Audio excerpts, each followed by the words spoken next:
Our squad of 4 sat on the small ridge checking our weapons and gear. One of them, a guide from the development team, was walking the rest of us through the controls over comms before we headed off onto the dangerous island to pursue the smattering of missions lying around the map. Given the setting, I opted to go with a sharpshooter class, even though my most often preferred style is a run-and-gun assault type character. In the final game, there will be a lot of flexibility to how players can play, so if one class isn't working out for you, you can just swap to something else. In fact, certain situations may require class swaps to make the most of any situation.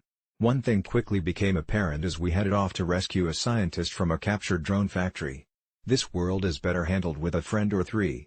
While you can take on Cole D. Walker's squad of ghosts that inhabit the island yourself, it's simply much more fun to tackle it in co-op. John Bernthal is an imposing force as Walker, as if the Punisher himself was defending the island. As such, the movements of you and your team need to be tactical. The hunter has become the hunted. You might be a top-tier elite special operative, but so are your enemies.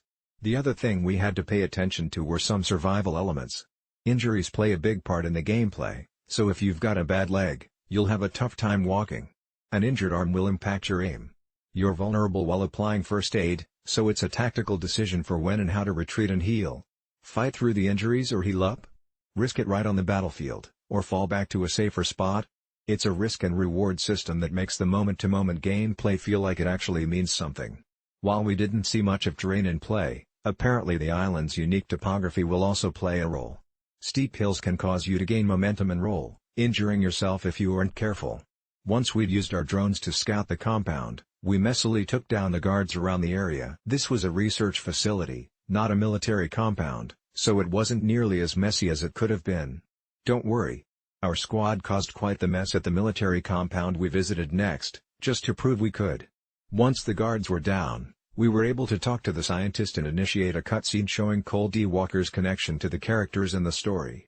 The sense I get here is that Ghost Recon Breakpoint wants to make him a tough enemy to fight, not just in skill, but emotionally as well.